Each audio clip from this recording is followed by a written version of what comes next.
The Mitanni, how a chariot empire faded into the desert. What if the most advanced military force in the ancient Near East simply vanished, not defeated in one catastrophic battle, but slowly eclipsed by the very innovations it had pioneered? That's exactly what happened to the Mitanni. The Mitanni kingdom flourished in the upper Euphrates and Tigris region, roughly modern northern Syria and southeastern Turkey, from around 1500 to 1300 BCE. It held its own in one of the most crowded geopolitical arenas the ancient world produced. The Mitanni were defined above all by their elite chariot corps, specialized light war chariots crewed by trained warriors called Marianu. This wasn't merely a weapon. It was an entire military doctrine built around speed, shock, and coordinated assault. The Marianu weren't conscripts. They were a hereditary warrior aristocracy whose identity was inseparable from their chariots. Owning and maintaining a war chariot required substantial wealth, making this elite corps both a military institution and a social one. Here's the detail that stops most people cold. Egyptian pharaohs, rulers of one of history's most powerful civilizations, actively sought out Mitanni chariot training manuals. The Mitanni weren't just influential. They were the acknowledged masters of mobile warfare. By the 14th century BCE, the Mitanni had negotiated marriage alliances with Egypt's New Kingdom pharaohs. Diplomatic letters preserved in the Amarna archive show Mitanni kings corresponding as equals with Amenhotep III. This was a genuine great power. But beneath that diplomatic prestige, structural vulnerabilities were accumulating. The Mitanni state was a federation of semi-autonomous vassals, not a tightly centralized empire. The city of Arafah, in the eastern Tigris region, and the administrative town of Nuzi nearby illustrate this clearly. Both operated under local rulers who owed tribute and military service to the Mitanni crown, but maintained their own bureaucracies and land records. When external pressure arrived, that loose structure became a fatal weakness. From the west, the Hittite Empire, centered at Hattusa in Anatolia, was expanding aggressively. The Hittites had their own sophisticated chariot tradition and a centralized military command structure the Mitanni couldn't match. Simultaneously, from the east, Assyria was consolidating power along the Tigris. Historians would later recognize the Assyrian military as the framework for the first true empire. But in the 14th century BCE, it was already a dangerous and growing neighbor. Then came the internal collapse. Around 1340 BCE, a succession crisis split the Mitanni royal family. Two brothers, Tushratta and Artatama II, fought for the throne, and both sides sought foreign backing, inviting the very powers that would destroy them. Hittite king Supilululiuma I exploited that crisis with precision. He launched two campaigns into Mitanni territory. The second, around 1340 BCE, captured the capital Washukani and reduced the Mitanni to a Hittite client state almost overnight. Which raises the counterintuitive question at the center of this story. If the Mitanni pioneered the dominant military technology of the age, why didn't that advantage protect them? The answer reveals something specific about how military innovation actually works. Military technology doesn't stay proprietary. The Mitanni chariot doctrine spread precisely because it was so effective. Egypt copied it, Hatti adapted it, Assyria absorbed it.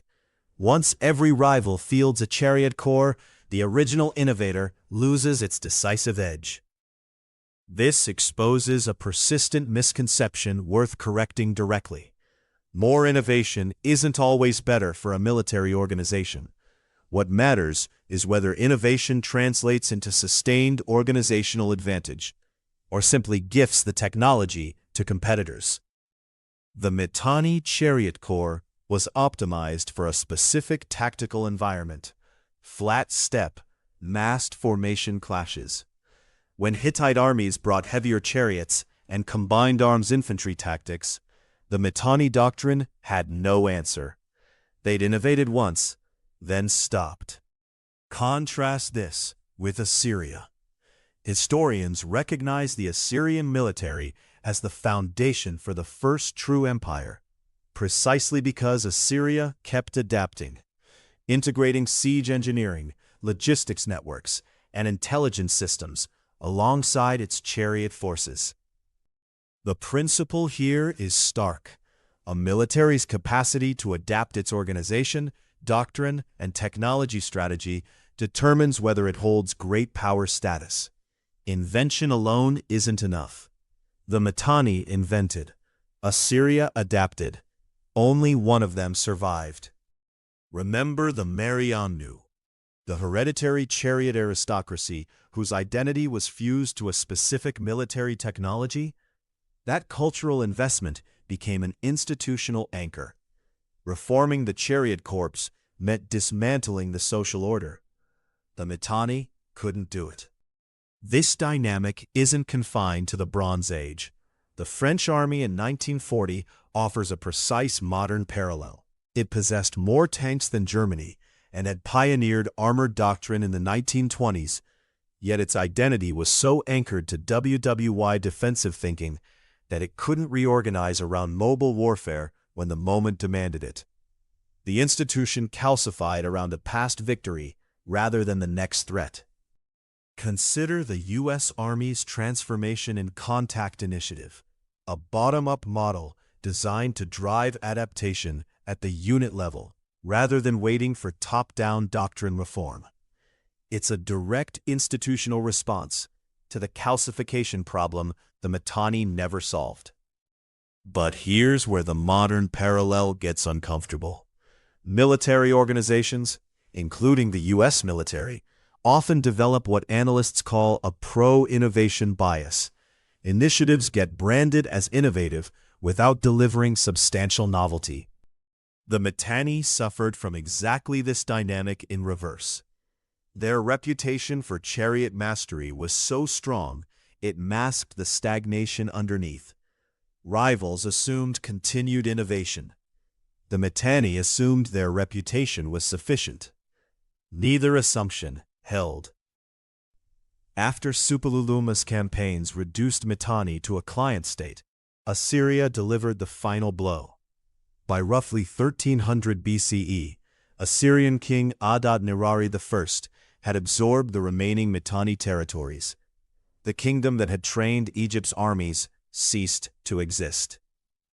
The erasure was so complete that the Mitanni left almost no monumental ruins. Their capital, Washukani, has never been conclusively identified.